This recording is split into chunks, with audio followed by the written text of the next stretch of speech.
1980. Campina Grande sofre com o aumento exacerbado da criminalidade.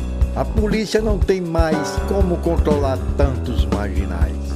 Então, uma lista com 115 nomes de criminosos de todos os tipos é publicada no Diário da Borborema. A partir daí, acontece um dos períodos mais negros que Campina Grande já viveu.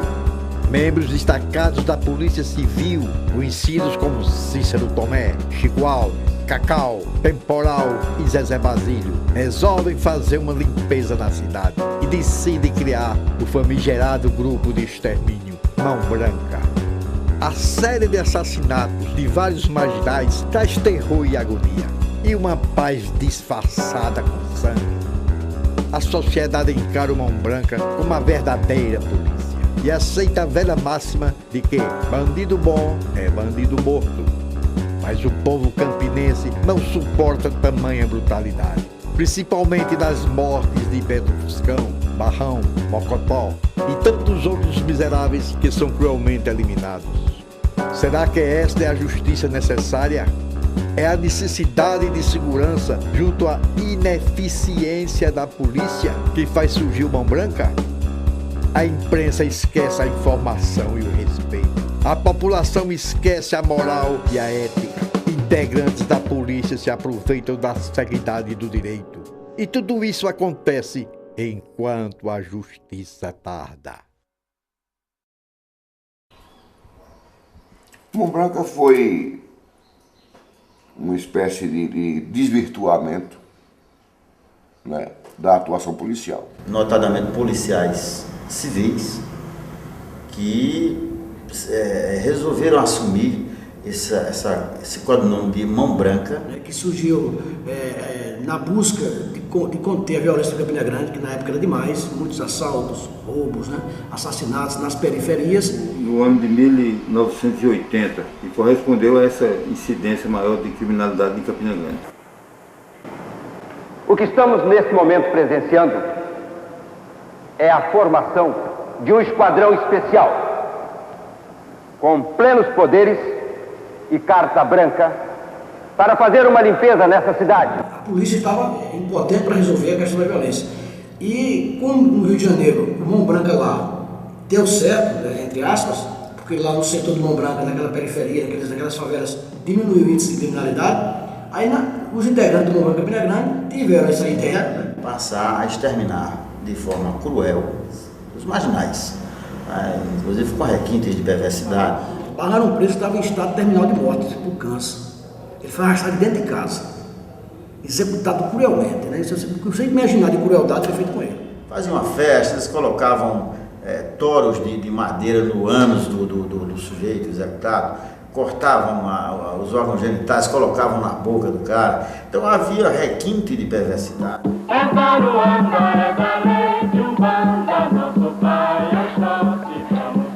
Que obra-prima, hein, irmãozinho?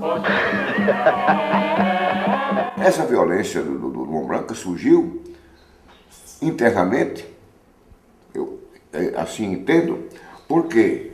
Porque já havia essa cultura, né, de bandido bom é bandido morto. A população não encontrava os corpos, que já eram jogados próximo ao Amigão, né? Era jogado próximo ao hospital da FAP, sempre próximo aonde passava gente, né? Um caminho, ou uma estrada, para ser localizado. Porque a intenção do Mão Branca não era matar, dar fim, desaparecer o corpo, era matar e mostrar.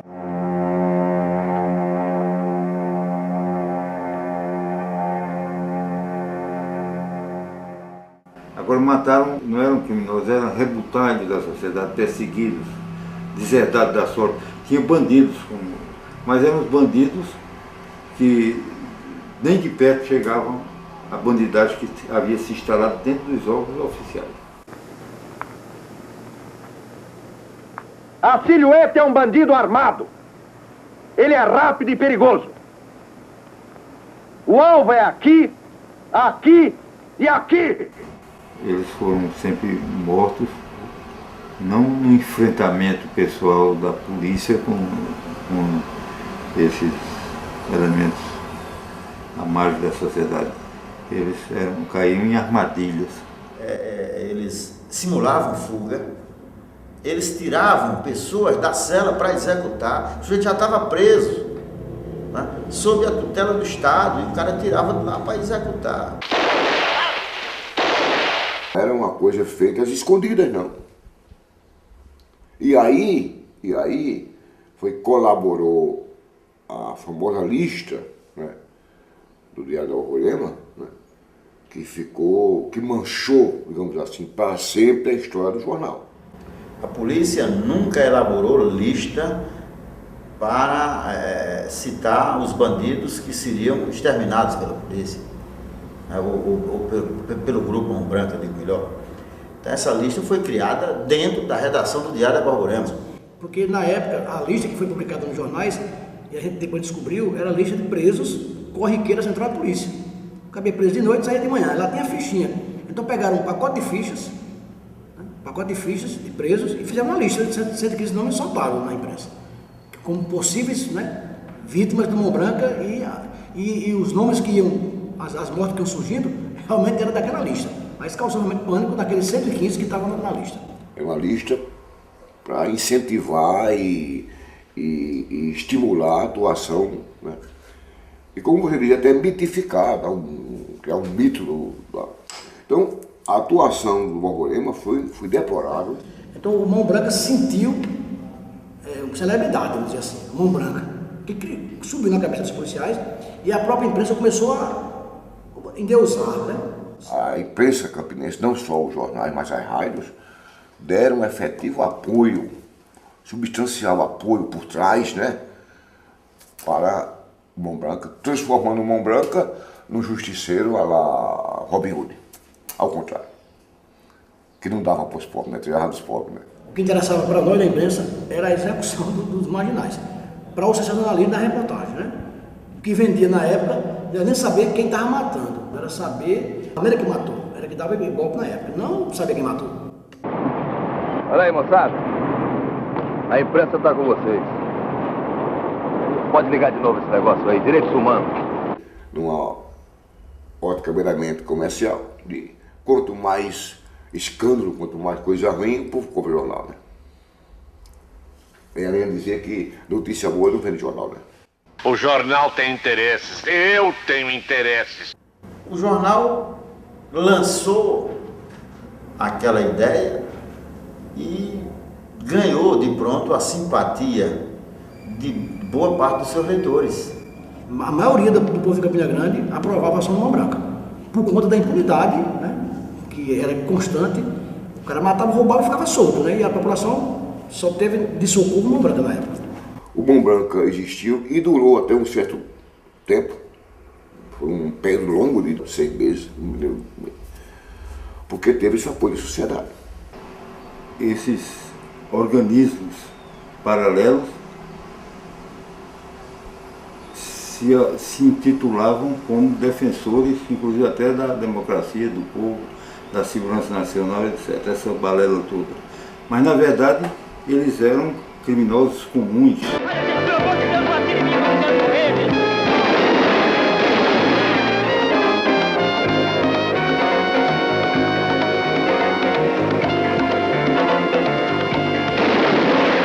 Ninguém ligava, né, pedindo socorro para esses marginais.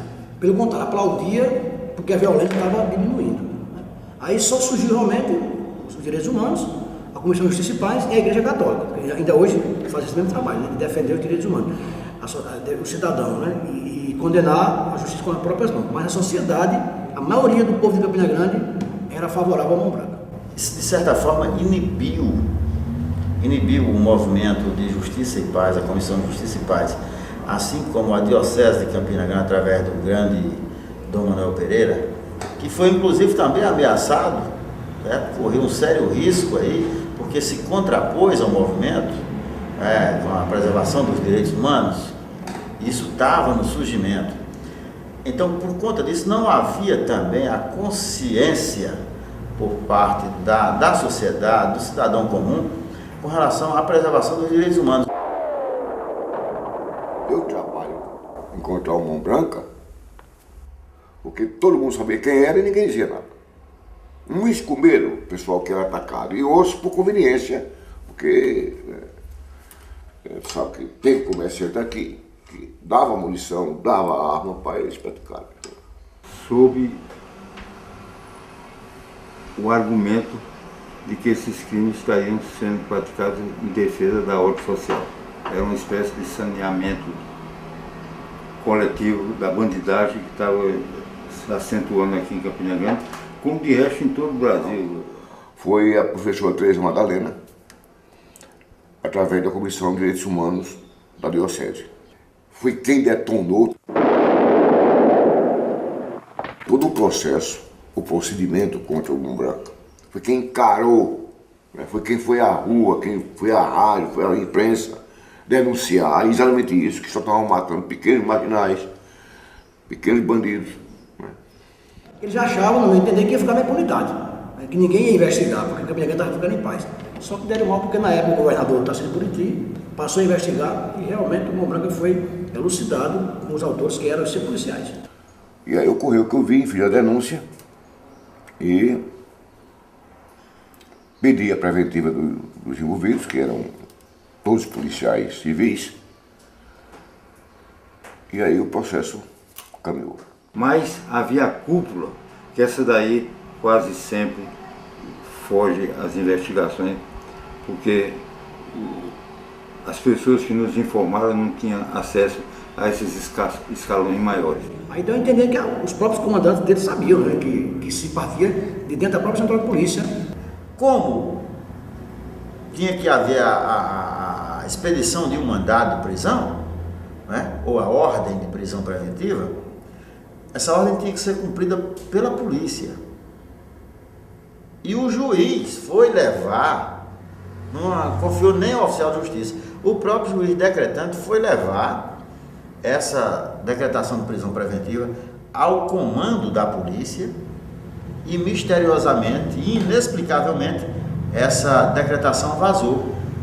E quando a polícia foi agir, os bandidos todos já estavam fora, já haviam pilotado. Esse temporal morreu logo, nas investigações, com problema cardíaco. Depois morreram, né, depois de condenados, Cícero Tomé e Zezé Basílio. O Cícero Tomé foi preso, foi embora, passou muito tempo fora, depois voltou, né, mas foi condenado e morreu em casa depois de muito tempo, né. E Zezé Basílio morreu na prisão, no Monte Santo, e agora tem Cacau, na época fugiu para o Rio de Janeiro, que ele era descendente lá, e não voltou mais, informando que ele teria sido assassinado lá no Rio de Janeiro. Ele era muito ligado também a viciado em droga e tal. E Chico Alves foi o único que a gente não tem informação. Na época, subiu de Campina e desapareceu até hoje. Ninguém sabe se está morto, se está vivo. Ou esses outros quatro, a gente tem, né, por exemplo, dos três, Temporal, Cícero Tomé e Zezé Basílio, porque eu vi eles mortos, né? Eu cheguei a ver eles todos, né, no velório, a gente acompanhou tudo na época, porque a imprensa, até a morte deles, eles eram mitos, né? Não existe governo bom ou governo ruim sem o povo. Né? Então, se o povo apoia, o povo apoiou Mussolini, o povo alemão apoiou Hitler, né? O povo chileno apoiou Pinochet, o povo o espanhol apoiou Franco, o português apoiou Salazar, e vai por aí. Não existe ditador ruim nem bom. Existe ditador que é apoiado pelo povo. Ou governo democrático que é apoiado pelo povo. Não há governo no mundo que se sustente sem apoio do povo. Essa base. Né? O grande advogado, um dos heróis que deram respaldo jurídico à comissão que ajudou a apurar os crimes de Mão Branca, elaborou uma frase que, para mim, se constitui uma síntese feliz e definidora de Mão Branca. Mão Branca são policiais ladrões, juntaram-se com os ladrões, roubaram com os ladrões, roubaram os ladrões, mataram os ladrões e ainda queriam passar por justiceiro. Habituamo-nos a pensar na imagem de uma justiça cega, empunhando numa das mãos a balança do bom senso e na outra a espada da repressão. É tempo, senhores mestres, e desvendarmos os olhos da justiça para que ela veja a realidade do mundo que a cerca. O crime nunca é praticado por um homem só. É a nossa sociedade, com sua acomodação, sua indiferença, seus valores, quem aciona a arma criminosa. E essa sociedade impune não se senta no banco dos tribunais.